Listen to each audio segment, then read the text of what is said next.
Peterson. Sarah Peterson, I'll turn this over to you at this Thank point. you. Yeah, Madam President, I'd like to jump into the cybersecurity, the digital evidence, if I may, if that's okay with you. Mr. Cotton, what so far has been completed for the digital forensics portion of the audit? So we have completed the forensics acquisition of all of the items that Mr. Bennett just mentioned that were provided to us by the county. And I'd like to take a moment to walk through that process a bit to help everyone understand the forensics fidelity and the standard of care that we took to ensure that there were zero, and I repeat, zero changes to any of the original media or devices. Okay, go ahead. So as part of the imaging process, first of all, chain of custody is extremely important, as we previously discussed with the ballots. That standard of care also was transferred into the digital imaging and preservation of that data. So upon receiving each of these digital devices, we filled out an evidence acquisition form that started the initial chain of custody for the acquisition within the digital forensics and analysis piece of this audit. On that form, we carefully recorded all of the serial numbers. We then leveraged what is known in the industry as a write block device. Now, a write block device is used, and as a matter of fact, how is write spelled? So write, W-R-I-T. Right, as in write. As okay. in write. Okay. And the sole purpose of this device is to prevent any modification of the original evidence that is plugged into it. Okay. This is accepted within our judicial system as the methodology needed to be utilized for anything to be admitted into court and to maintain that standard of care for the digital forensics chain of custody.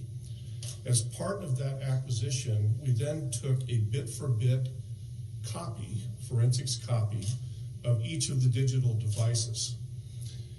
At the end of that copy, we applied what is known as a MD5, a machine digest 5 hash value to that acquisition. Now, when you think about that, it is a digital fingerprint of that evidence that we just acquired.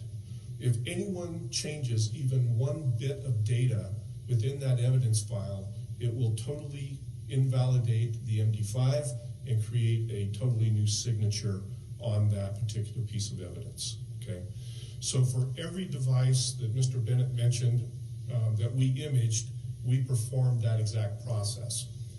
We know who imaged it, we know when they imaged it, we know where it was imaged to, and that is a controlled item within our evidence and chain of custody handling procedure. We then took those digital copies and we maintain one of those digital copies as primary evidence. And so we locked that away in a U.S. government GSA approved safe to ensure that no one would access it and that it is there as the primary evidence for the basis of our analysis. We then created examination copies that we have used for the determination of the cybersecurity status and other aspects of those systems. Okay.